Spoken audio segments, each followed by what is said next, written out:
Comité de Ortopedia Pediátrica correspondiente al mes de julio. El día de hoy la va a coordinar el doctor José Cortés Gómez y el nombre del tema es la medicina en la ciencia, en la incertidumbre y el arte de la probabilidad. El doctor Cortés, como sabemos, tiene una maestría en epidemiología, además de ser ortopedista pediátrico adscrito del Instituto Nacional de Pediatría. Le voy a pedir al doctor Cortés que él presente a los ponentes y nos dé la introducción a este tema que suena muy interesante. Gracias a todos por venir. Quiero recordarles que ya estamos haciendo las pláticas para el Congreso Nacional de Ortopedia y que se pongan en contacto con nosotros si quieren participar. Muchas gracias. Pepe. Gracias. Muy buenas noches, gracias al doctor Raúl Frías que nos hizo favor de hacernos esta invitación, la cual hicimos extensiva a los siguientes ponentes. Me voy a permitir ya entrar en materia, puesto que la riqueza de estas conferencias la vamos a encontrar conforme se vayan desarrollando y a mí me va a tocar nada más finalizar. Yo voy a hacer el aterrizaje de estas conferencias.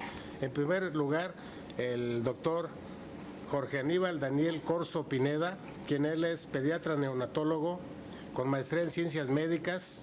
Él es adscrito a la unidad de cuidados intensivos neonatales de la unidad de medicina de alta especialidad en gineco-obstetricia, el doctor Luis Castelazo Ayala, conocida como la Gineco 4. Él es ahí adscrito, es profesor del curso universitario de neonatología de la Universidad Nacional Autónoma de México y de los cursos de alta especialidad en terapia intensiva neonatal y ultrasonografía transfontanelar. Él nos va a hablar de un tema muy interesante, muy controversial, de mucha actualidad, que se titula microbioma. Quizás es una palabra que no hemos escuchado o ya quizás investigamos algo, pero le damos un aplauso de bienvenida a nuestro primer ponente. Muchas gracias.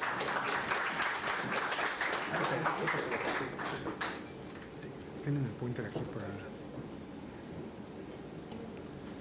Bueno, buenas noches. Agradecemos al comité organizador habernos invitado.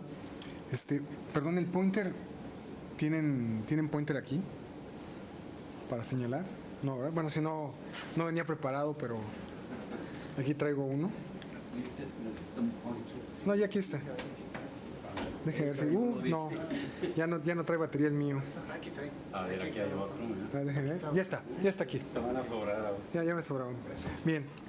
Bueno, este es mi hospital, es el Hospital Luis Castelazo Ayala, o conocido también como Gineco 4. La plática de la que voy a hablar, como verán, me puedo derrapar mucho. Soy neonatólogo y tiene más que ver con microbiología y un poco de infectología. Este hospital ganó premios de diseño cuando se acabó de construir donde yo estoy, a finales de los 70s. Y de hecho lo construyeron haciendo caso a los más altos estándares de diseño de hospitales ginecobstétricos, pero a los ginecobstetras se les olvidó que iban a manejar pacientes complicadas y que iban a requerir de una terapia intensiva neonatal.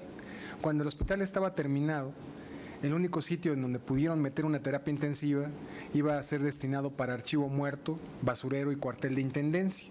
Ahí fue donde construyeron la terapia intensiva neonatal. Actualmente tenemos la mayor sobrevida a nivel nacional para el IMSS, tenemos una sobrevida del 96%, un promedio de 500 ingresos anuales y el peso promedio de los pacientes que manejamos es de 800 gramos.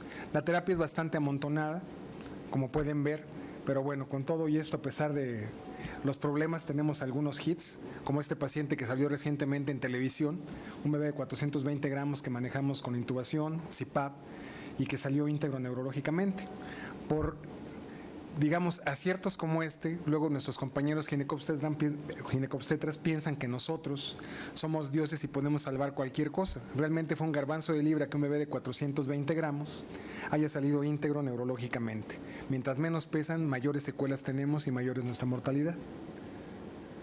Vamos a comenzar entrando en materia. Entonces, ¿alguno de ustedes ha escuchado hablar del microbioma? Esto del microbioma, vamos a hablar un poquito más adelante, ya lo conocemos con otros nombres y tiene curiosamente que ver con la resistencia a antibióticos y con otras funciones del organismo que antes no se consideraban. Entonces, entrando en materia, el microbioma fue un término que acuñó un premio Nobel, Joshua Lederberg, que significa la comunidad ecológica de microorganismos comensales, simbióticos, patógenos, que ocupan literalmente nuestro espacio corporal. Esto, dicho de otra manera, es la flora normal que habita en nuestro cuerpo.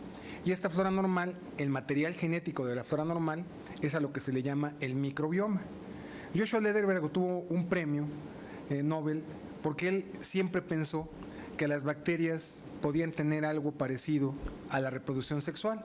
Las siguientes imágenes son para gente impresionable, no hay que verlas, muestran sexo tumultuoso. Entonces, como ustedes pueden ver, él demostró esto. Y las bacterias pueden interconectarse y a través de estos pili pueden transmitir material genético de unas a otras e incluso entre diferentes especies. Y lo que más llama la atención es que puede ser entre muchas bacterias, hasta 4, 6, 8 bacterias interconectadas que van a tener en cuenta este cambio de material genético. Ahora, ¿por qué hablamos de una nueva teoría de los gérmenes, una nueva teoría germinal de las enfermedades? Tenemos varios problemas. Cuando en el siglo XIX comenzaron los estudios microbiológicos, Louis Pasteur, Roberto Koch comenzaron a investigar enfermedades infecciosas y Roberto Koch elaboró lo que se llamaron los postulados de Koch. Roberto Koch lo que decía es que si nosotros teníamos un paciente aparentemente enfermo de una enfermedad infecciosa, había que tratar de aislar cuál era la bacteria que producía esto. Si aislábamos esa bacteria, la cultivábamos, esa bacteria se le tenía que inocular a un animal y si posteriormente el animal presentaba síntomas iguales a los que el ser humano tenía y aislábamos la bacteria inicial, pues eso era agua pasa por mi casa y teníamos automáticamente los postulados de Koch. ¿Cuál fue el problema? El problema es que Roberto Koch era un condenado suertudo que encontró que se podía reproducir esa bacteria en material de cultivo y volverla a aislar en un animal. Muchas bacterias solamente infectan a los humanos o infectan a otras especies de animales, pero no infectan a los humanos. Y si nosotros quisiéramos que las infecciones que tenemos en la actualidad detectadas y tratadas cumplieran con los criterios de Koch, lo más probable es que no pudiéramos cumplir más o menos ni en el 50% qué padecimientos tuvieran o cumplieran los postulados de Koch. Aparte de esto, uno de los grandes problemas que tenemos adicional a esto es que los métodos de cultivo que tenemos se crearon a fines del siglo XIX y a principios del siglo XX. Prácticamente los materiales de cultivo que tenemos después de esto hasta la actualidad no se han modificado. Seguimos usando agar con gelosasangre, seguimos usando agar con sacarosa, seguimos usando geles, pero no hemos tenido una mejoría sustancial en cuanto a los tipos de cultivos. Y esto hace que cuando uno toma cultivos para un exudado faríngeo, para un paciente con sepsis, un urocultivo, a lo mejor de una secreción infectada en una herida quirúrgica, simplemente no aislamos lo que deseamos. Y esto puede ser porque a lo mejor nosotros queremos aislar a una sola bacteria. Tal vez lo que necesitaríamos sería aislar a las bacterias en conjunto. Un ejemplo burdo sería cuando a lo mejor uno solo de nosotros se va a un bar y se pone a ver un partido de fútbol, a lo mejor se tomará 2 cervezas, y después de eso se va a su casa aunque el partido no termine. En cambio, si va toda la sociedad de ortopedistas al bar y está viendo el partido, lo más probable es que vacíen el bar y se acaben las existencias. No es lo mismo estar acompañado a estar solito sin que nadie nos ayude a que crezcamos. Ahora bien, ¿dónde estamos en el microbioma? En el microbioma tenemos este problema. Sabemos que el genoma humano tiene alrededor de 23,000 genes. Esos 23,000 genes que tiene el genoma humano, pues abarcarían más o menos la 10ª parte de lo que sería el cuerpo humano. Sabemos que en el cuerpo tenemos 10 trillones de células humanas. Esto es que si a mí me tomaran un pedazo, más o menos de la punta del dedo gordo a mi rodilla, sería humano. El otro 90% de mi cuerpo está formado por microorganismos. O sea que de un hombre de 70 kilos, 7 kilos son humanos y 63 kilos son bacterias. ¿Sí? 10 a la 13 células humanas, más 10 a la 14 bacterias. Por eso, si alguno de ustedes, perdón que se transmita a todas partes, pero si alguno de ustedes, sus esposas, les dicen o les han dicho, eres un animal, pues tienen razón en un 90% de la composición corporal del ser humano. Y el microbioma unido al genoma humano nos da algo que se llama metaboloma. Entonces, hasta aquí yo creo que no tenemos mucho problema. El problema es lo que viene detrás de esto. Si tomamos en cuenta que los seres humanos llegamos al planeta Tierra hace 4 millones de años, las bacterias llegaron hace 3.5 billones de años. Y de hecho nuestro cuerpo humano tiene en las células mitocondrias, aparato de Golgi, retículo endoplásmico, que se supone que fueron bacterias que fuimos asimilando. Estas bacterias nos han modificado y de algún modo las bacterias que tenemos en nuestro interior tienen mayores funciones de las que pensamos. Otro aspecto que a los médicos nos han maleducado también es que cuando tenemos una bacteria hay que acabarla a ultranza y tenemos que combatirla. Y no nos importa el daño colateral que nosotros hacemos cuando damos un tratamiento antibiótico. Curiosamente, estas bacterias tienen que ver con cuestiones de salud y enfermedad humanas más profundas de lo que todos creemos. Dentro de las cuestiones biológicas, lo primero es saber qué bacterias son las que nos habitan, porque ni siquiera lo sabemos. Si ustedes se acuerdan de los libros de microbiología, la flora normal de orofaringe eran como 2 páginas, la flora normal de tracto digestivo eran como 2 páginas, y bueno, todavía ni siquiera sabemos qué es lo que tienen los seres humanos, entre comillas, sanos, y qué es lo que diferencia a aquellos que tienen padecimientos, aunque estamos teniendo esbozos prometedores. Tampoco sabemos bien a bien cuál es el efecto de estos microbios dentro de nuestro organismo. Desconocemos cuáles fuerzas mantienen el equilibrio entre las especies. Y hoy por hoy, las fórmulas para bebés prematuros y de término, las lácteas, están adicionadas con probióticos. Y hay hasta alimentos para perro, va uno en el periférico y dice, porque Fido merece más que tú, es de tu familia, dale Fido con probióticos. Y lo peor es que estamos dándole cosas que modifican el microbioma y ni siquiera sabemos nosotros cómo debe ser modificado o tenemos la arrogancia de creer que sabemos ya cómo se puede modificar. Tampoco sabemos cómo respondemos a estos microbios, la respuesta inmune todavía no está del todo estudiada. Y finalmente, no sabemos qué características tiene cada persona para que las infecciones se presenten y una infección sea mortal para una persona y la otra persona esté como si nada. Como cuando uno va a los tacos, ¿no? Todos comemos igual y uno se pone de muerte y todos los demás están como si nada. Bueno, esa persona tiene algo distinto a todos los demás que estábamos ahí. Estas son las cuestiones biológicas. Para responder esto, en el 2008, el Instituto de Salud de Estados Unidos creó el proyecto del microbioma humano. Si se meten a la página, aquí está, y es Human Microbiome Project. Tratan de identificar las bacterias más frecuentes de cavidad nasal, oral, piel, tracto gastrointestinal, tracto urogenital, y básicamente es lo que estamos buscando. Comenzaron con $150 millones pensando que acababan para el 2013. Han gastado $1.500 millones y dicen que van a acabar para 2016. Entonces el problema de esto es que realmente la labor es titánica. La primera bacteria que conseguimos secuenciar los humanos fue Haemophilus influenza en 1997. Cuando acaben esto, viene el proyecto del viroma humano. El problema del viroma humano es que nada más para virus de VIH tenemos más de 30,000 serotipos diferentes que se tendrían que secuenciar uno por uno. Para gripe ya no les digo cuántos son, más todos los demás virus que puede haber dentro del organismo. Entonces, cuando acabemos el microbioma, van a comenzar a estudiar qué es lo que hacen los virus dentro de nuestro cuerpo y cómo es que se manejan. ¿Cuáles son las promesas de este trabajo? Hasta aquí es ciencia ficción, pero bueno, la secuenciación genómica nos puede hablar de la historia de las infecciones, nos puede hacer que si tenemos una epidemia podamos saber cómo pararla, cómo manejarla, de dónde viene, cuál es el origen, que sepamos nosotros cuáles son los requerimientos de crecimiento de la bacteria. Y esto tiene dos vertientes. Una vertiente es que yo mejore los cultivos para que aísle bacterias, pero la otra vertiente es que si yo les dijera que les puedo dar una quinolona de 4ª generación que hace que la bacteria se muera de hambre y tiene un efecto antibiótico, pues eso tendría mayor repercusión incluso que el saber cómo la cultivamos, ¿no? Si yo tengo la secuenciación adecuada, puedo tener una reacción en cadena de polimerasa que en vez de que me la entreguen de 3 días a una semana después, la tengamos simplemente en 2 a 4 horas. Si yo consigo expresión de proteínas, puedo fabricar fármacos, puedo hacer sueros diagnósticos o puedo utilizar algunos productos como tratamiento. De hecho, el Botox, que está muy de moda, pues es producto de una bacteria, ¿no? De Clostridium botulinum, y es uno de los venenos más activos que existen en la naturaleza y lo estamos aplicando para quitar arrugas, algo tan banal como eso. Y por otro lado, viene la virulencia. Si yo conozco cómo la bacteria ataca al ser humano y cuál es el mecanismo exacto, vamos a pensar que la bacteria requiere de un lugar especial para adherirse al humano. Entonces, si yo sé en qué lugar se va a dosar la bacteria para atacar, lo que puedo hacer es darle una pastilla al humano que funcione como impermeable, lo blindo y simplemente la bacteria, aunque esté flotando ahí, no va a poder penetrar. Es una forma distinta de vacunar a través de fármacos. Tal vez, si yo conozco con qué patrones de daño la bacteria actúa, también puedo combatirla. Hay trabajos pioneros en donde han trabajado con Staphylococcus aureus meticilino resistente, bueno, multiresistente a todo básicamente. Lo que hacen es que toman el estafilococo en los cultivos y lo tratan con sustancias que lo decoloran. Al decolorar el color dorado del Staphylococcus aureus, ese estafilococo se hace sensible a penicilina.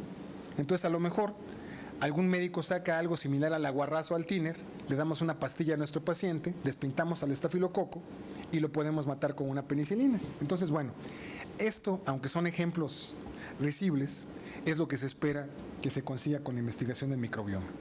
¿Algo nuevo? Sí tenemos cosas nuevas todavía. ¿Qué es lo que se sabe hasta el momento? Bueno, lo que les comenté, hasta principios todavía de este siglo, la principal forma que teníamos nosotros para aislar bacterias eran cultivos. ¿Cuál es el problema de esto? Que gran parte de las bacterias que vemos a través del microscopio no podemos aislarlas en el laboratorio. Si ustedes toman una muestra de heces fecales y la observan con un microscopio de mucho aumento, van a ver cualquier cantidad de bichos ahí. Pero lo más impresionante es que cuando nosotros queremos aislarlos, por lo menos el 60% no lo vamos a conseguir. Y no se consigue porque las técnicas de las que disponemos actualmente no están desarrolladas al máximo. Gracias a que se empezó a estudiar el microbioma, se empezaron a desarrollar técnicas genómicas para secuenciar el DNA bacteriano y así tratar de ver qué es lo que nos está formando. La plática no va de esto, pero hay que hablar de qué técnicas se han desarrollado. De hecho, hay una técnica que se está mencionando mucho en el Pediatrics, en el Journal of Pediatrics, en el Pediatric Infectious Disease, que se llama secuenciación de la fracción de proteína RNA 16 ribosomal.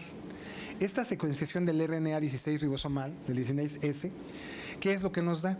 Es una identificación muy pura de las bacterias que están infectando al paciente. Y curiosamente esta prueba es rápida, se obtiene en menos de 48 horas y nos dice qué bacteria es, a qué es sensible y con qué la podemos atacar. Y además de todo, se puede tomar con muestras pequeñas. En el caso de neonatología, para un bebé de 800 gramos, sacarle 1 mililitro es demasiado. Entonces, cuando nosotros tenemos técnicas que nos pueden aportar un diagnóstico con 200 microlitros o con 100 microlitros, pues obviamente que para nosotros es de gran ayuda. Además, con estas técnicas, hemos conseguido secuenciar genoma bacteriano, que hay de tiroescopeta, se busca la huella dactilar de las comunidades bacterianas que están en un paciente, se hacen electroforesis diferentes, se hace el análisis de comunidades bacterianas por endonucleasas, se hace hibridación in situ y además hay algo que se llama filochip. Este análisis de oligonucleótidos nos dice las porciones que tiene la bacteria y nos identifica todas las familias de bacterias que hay en un paciente. Entonces aquí, en vez de que yo esté buscando bacteria por bacteria, lo que se hace es que se llega con una muestra, a la muestra se le disparan las ondas de búsqueda genética y esas ondas lo que hacen es que empiezan a clasificar qué bacterias tiene el paciente. Entonces estos estudios, la verdad es que son prácticamente estudios del siglo XXI que nos dan una mayor, digamos, certeza diagnóstica en cuanto a esto. Para dar un ejemplo de qué pasa, vamos a hablar de diversidad y aislamiento. En heces fecales, que era lo que yo les comentaba, lo que se había aislado antes del microbioma es lo que está en estos colores. O sea que ¿qué teníamos aislado? Esto, un poquito de aquí, acá, acá, acá y acá.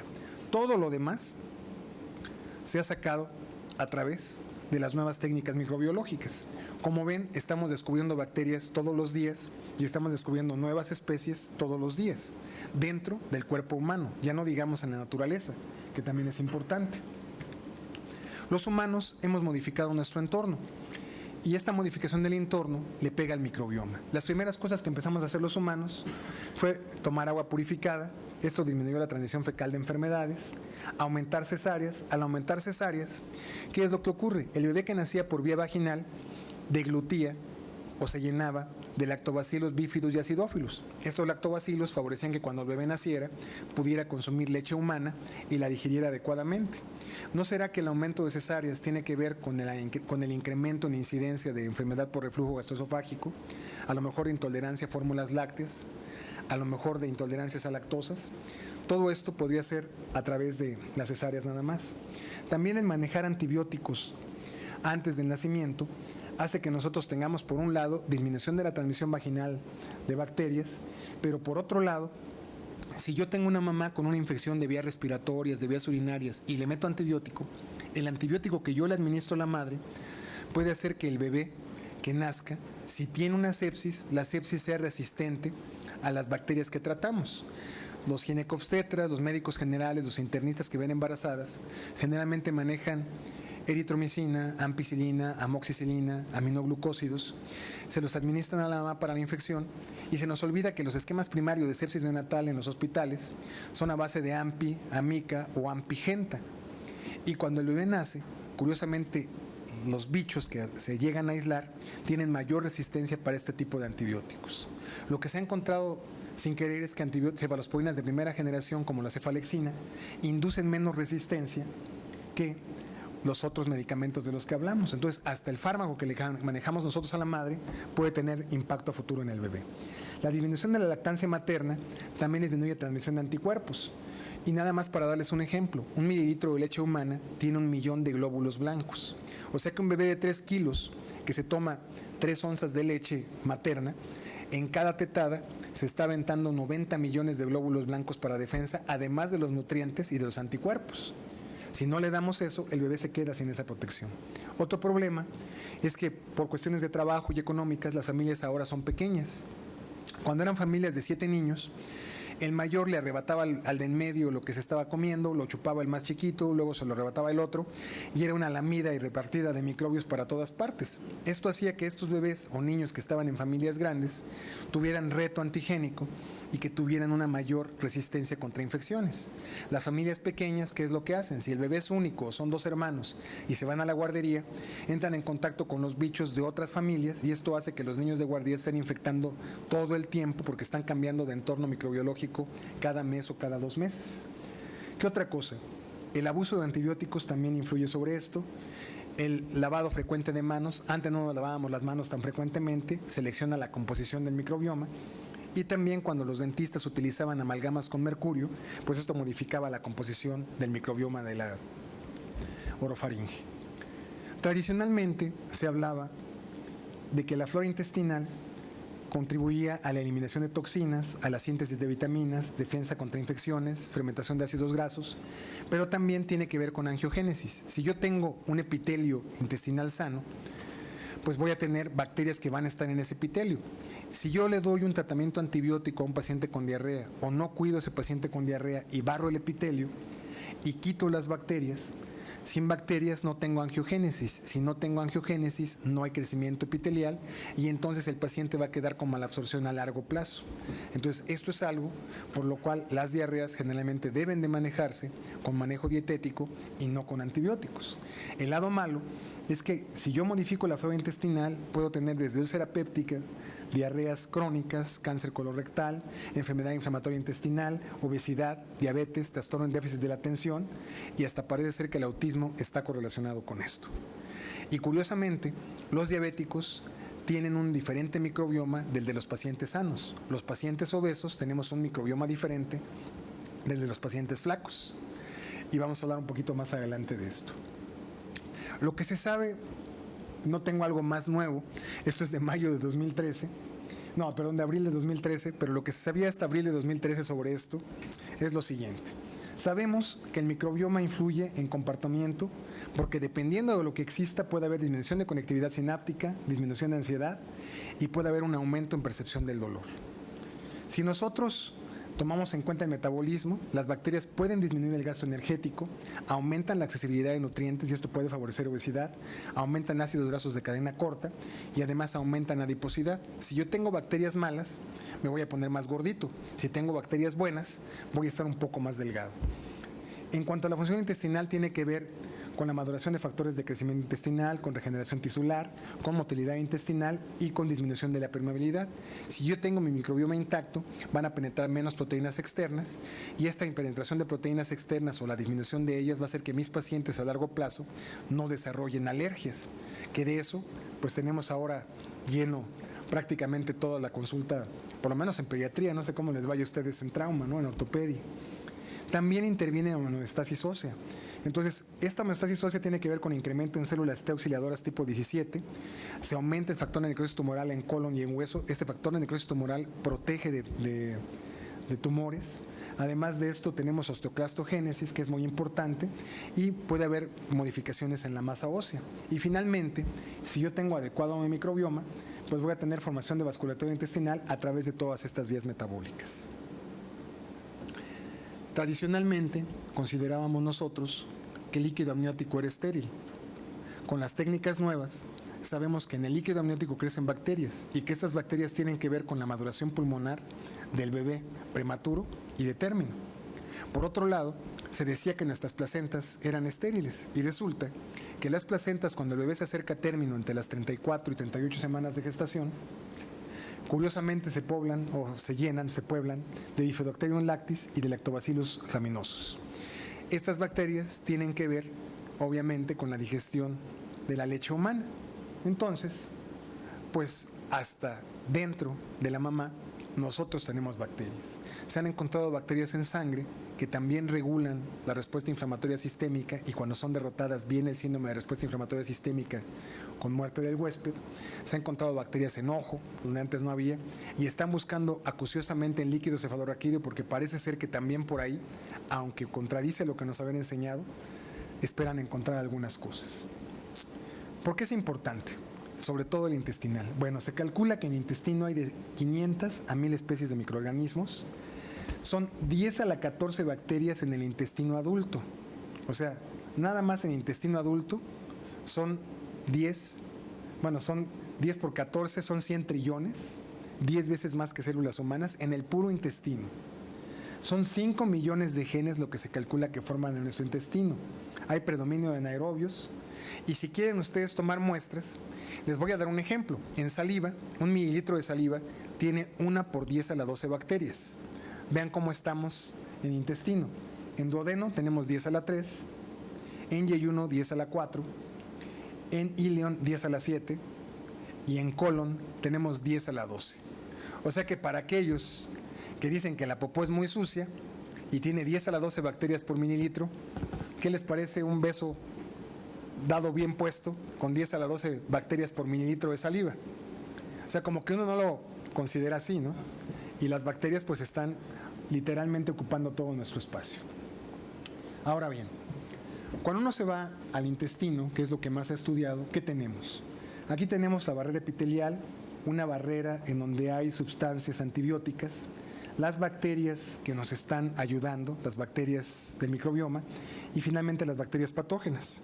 Entonces, aquí está primero el mecanismo de barrera de las bacterias, aquí hay competición por nutrientes, aquí está la competición antibiótica de las bacterias y finalmente está el endotelio que va a interrelacionarse con células dendríticas, con linfocitos T y con liberación de anticuerpos.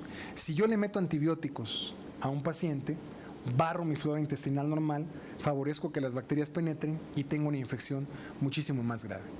Cuando yo manejo una penicilina para una faringomigdalitis, barro aproximadamente el 80% de la flora orofaringea y de la flora intestinal.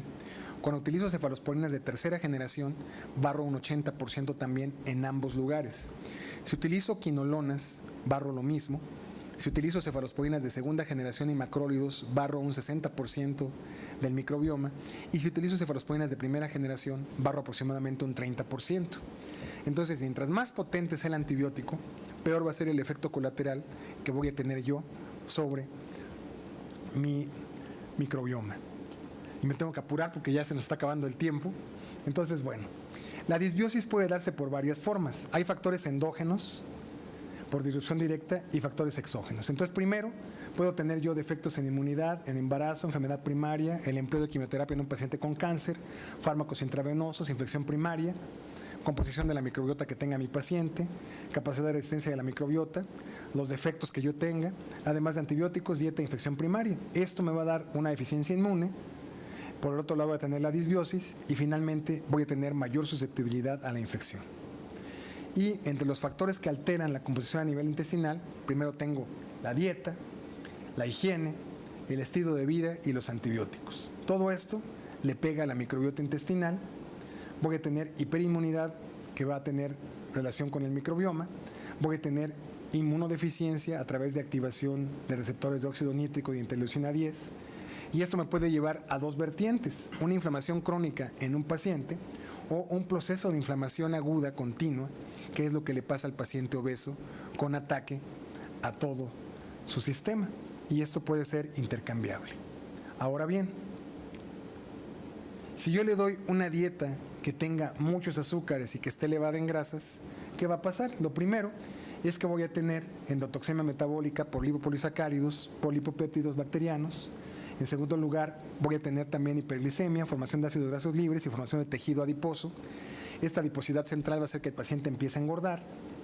Voy a tener además liberación de aminoácidos de sustancias complicadas que van a alterar los microbios intestinales. Voy a activar la cascada inmune y aparte de alterar la cascada inmune, pues voy a tener yo disfunción de la barrera intestinal con la, ¿cómo sería? Se me fue la palabra.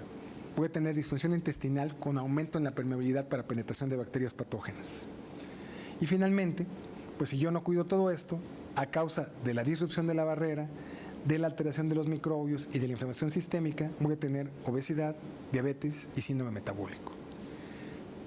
Curiosamente, cuando un paciente se opera de bypass gástrico, se ha encontrado que hay bacterias que ayudan a que el paciente sea flaco y bacterias que ayudan a que el paciente sea gordo. La buena noticia es que la próxima vez que le digan a uno, tú estás gordo, le pueden decir, yo no estoy gordo, lo que pasa es que tengo alterado mi microbioma. Entonces, una vez que digan ustedes eso, vamos con esta parte. Lo que más tiene nuestro intestino son dos familias, que son los firmicutes y los bacteroidetes. Si yo aumento los firmicutes y disminuyo bacteroidetes, ¿qué va a pasar? Automáticamente aumento la ganancia calórica. ¿Por qué? Porque estas bacterias son capaces de digerir celulosa, de digerir hueso. Entonces, si uno come papel, esas bacterias se las van a comer. Y si ustedes se fijan, eso pasa en naturaleza. El gordo que está bajando de peso, con que se coma una hamburguesa, vuelve a engordar el pobre. ¿Por qué? Porque tiene bichos que digieren todo. En cambio, el flaco, aunque coma como marranito, va a tener bacterias que van a digerir mal los compuestos complejos y esto va a hacer que el flaco continúe siendo flaco. Tal vez el punto de una dieta sería hacer que el paciente bajara de peso hasta el momento en el que su microbioma rotara y en el momento de rotar este microbioma, dejar la dieta y tratar de dar una dieta de soporte. Lo mismo, a lo mejor el flaco que nunca nos sube de peso, que es por lo que va mucho de consulta a pediatría, habría que darle un compuesto con bacterias, con algún porcentaje para que tuviera bacterias que digirieran mejor. El único problema es que todavía no sabemos cómo regular esto. Entonces, con los carbohidratos nos pasa que los bacteroidetes asimilan carbohidratos simples, o sea, monosacáridos, disacáridos, catalizan mucinas. Pero si tenemos firmicutes, hidrolizan almidón, catabolizan glicoconjugados, catabolizan glucocelulosa, sulfato de conductina, ácido hialurónico, mucina. O sea, estos metabolizan todo y además estabilizan proteínas de unión y actúan como antiinflamatorios. Con los lípidos, ¿qué pasa? Los bacteroidetes aumentan la concentración en bypass gástrico. Por eso la gente de bypass baja de peso, porque disminuye la cantidad de bacterias que digieren todo. Y en cambio, cuando tenemos los otros, tenemos mayor producción de ácido linoleico, acetato, y este acetato va a regular AMP cíclico con aumento en tejido adiposo. Hay que tener cuidado con el tipo de bacterias que tenemos. Dicen que al parecer la relación que debe de haber entre las bacterias que digieren todo y las que no las digieren está entre el 5 y el 15%. Entonces tal vez entre unos 5 a 10 años tengamos alguna fórmula especial en vez de bypass gástricos para que nuestros pacientes bajen de peso. Ahora, ¿por qué hay cáncer colorectal o por qué se piensa que esto ocurre?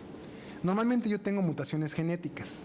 Las bacterias que se van a encontrar en la porción externa del epitelio intestinal, ¿qué es lo que van a hacer? Esas bacterias van a regular las células dendríticas, van a hacer que haya mucho interferón y que tengamos pocos niveles de citocinas y leucotrienos.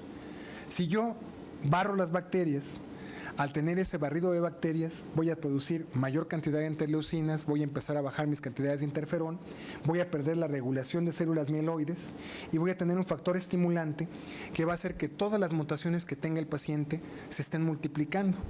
Como ya no tengo un control de las mutaciones, esa multiplicación de mutaciones va a hacer que el paciente empiece a desarrollar a corto o a largo plazo, que empiece a desarrollar cáncer colorectal o enfermedad inflamatoria crónica ulcerativa.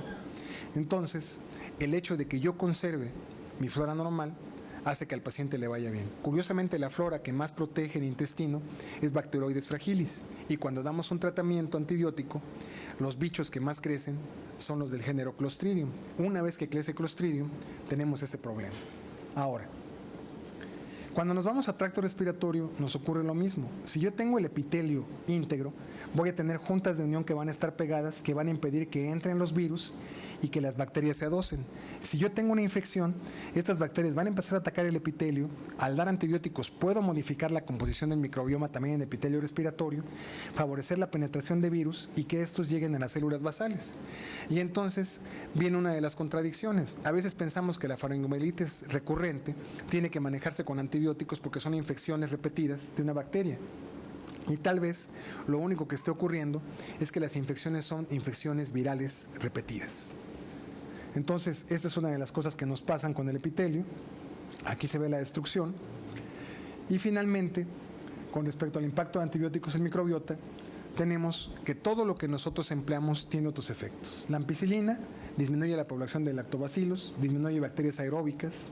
El metronidazol, neomicina y banco van a disminuir la lectina reguladora. Esta lectina reguladora es importantísima porque es la que se encarga de hacer que haya una cantidad permanente de bacterias en la superficie del epitelio. Si yo no tengo esas bacterias, pierdo el poder de protección.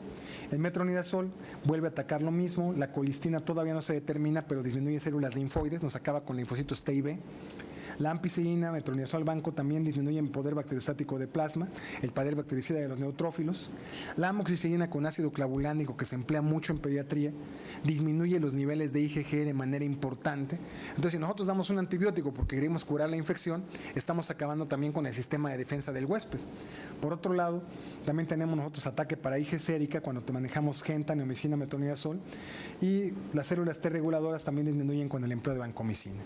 Entonces, digo por obvio de tiempo, porque creo que ya estoy sobre el tiempo, pues nada más terminar diciéndoles esto. Cuando uno maneja antibióticos en un paciente para una infección respiratoria también, se ha encontrado que la modificación del microbioma se correlaciona más con asma. Lo que tenemos aquí, estos pacientes del anillo interno son pacientes que cursan, bueno, que son sanos, y los del anillo externo son pacientes enfermos.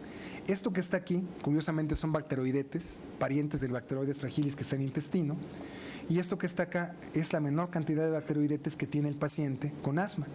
Lo que está aquí son Staphylococcus aureus, lo que tenemos aquí es Moraxella catarrhalis y lo que está aquí es Haemophilus influenza.